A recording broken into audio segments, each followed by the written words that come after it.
Let's talk about something a lot of us feel, but maybe don't always talk about. That feeling that you have a deeper, more peaceful connection with animals than you do with most people. If you've ever felt more understood by your pet than by a room full of humans, well, you're in the right place. And we're about to unpack exactly why that is. So let's just dive right in with a question. Have you ever been having a rough day and you look at your pet and you just feel gotten? Like they see you on a level that people just can't seem to reach? If you're nodding along right now, you are definitely not alone. And believe me, psychology has some fascinating things to say about this. Okay, and this is so important to get straight right away. This feeling, this preference, it is not about being antisocial. It doesn't mean you hate people. What psychology actually tells us is that this is a really sophisticated defense mechanism. It's your brain's smart way of protecting its own energy, of protecting your peace. Let's break down how that works. So the first huge reason is something we can call the social burnout factor. You see, for a lot of us, dealing with people isn't just kind of tiring, it's a massive drain on our mental battery. And there is a very clear psychological reason for that. I mean, just look at the difference here. It's night and day, right? When you're interacting with humans, your brain is in overdrive. You're constantly processing their tone, their body language, you're managing their expectations, and you feel this pressure to perform, to be on.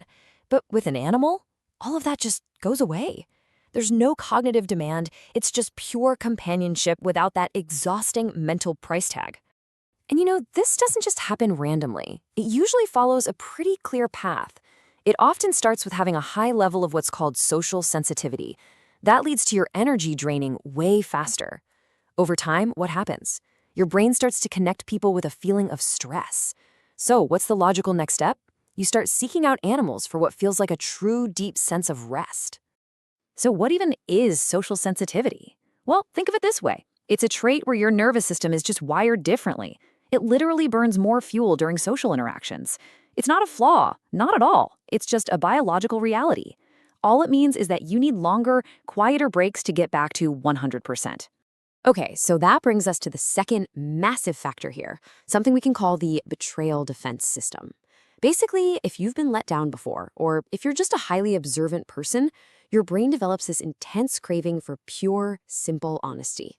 For a mind that's always paying attention, these things are like giant flashing red lights. You pick up on that freak behavior, you sense the manipulation, you notice when words and actions don't line up. You can feel a hidden agenda from a mile away, and your brain, quite rightly, flags all of this as a potential threat, and it triggers that instinct to just pull back.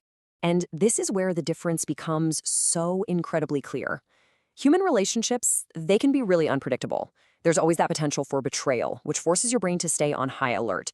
But a relationship with an animal, it is emotionally safe. They can't manipulate you. They can't be fake. They are just honest, purely and consistently themselves. This quote just nails it, doesn't it? When your mind is just completely worn out from trying to decode human inconsistency, trying to figure out what people really mean, the purest, simple honesty of an animal isn't just a nice change of pace, it's a sanctuary. It's a space where you can finally, truly let your guard down. And that leads us to our third and final reason. And this one is incredibly powerful. It's the freedom of silent support. It's about getting all the comfort you need without the crushing pressure of having to explain a single thing. If you're a person who thinks and feels deeply, you know this feeling all too well. Your emotions aren't simple, they're complex, they're layered. So the idea of trying to flatten all of that into a few simple words for someone else, it can feel completely overwhelming. And honestly, sometimes it feels totally pointless, especially when you have a gut feeling they're not going to truly get it anyway. Just think about the demands for a second.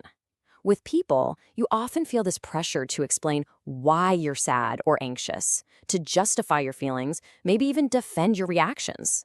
But with an animal, all of that pressure just disappears. There is zero need to translate your pain into words. They don't need justification. They just offer pure, uncomplicated comfort, no questions asked. So let's wrap this all up. Liking animals more than people doesn't mean you're broken or antisocial. It's actually a really intelligent, adaptive preference. It's your brain choosing a type of connection that is honest, that is emotionally safe, and that is genuinely peaceful. It's about protecting your energy for the connections that truly fill you up instead of drain you. And I really want to leave you with this final thought to chew on. What if needing this kind of emotional safety and raw honesty isn't a weakness at all? What if it's actually a sign of strength? A sign of a highly observant, intelligent mind that simply refuses to settle for draining, inauthentic connections? What if it's a sign that you just have higher standards for what you let into your life?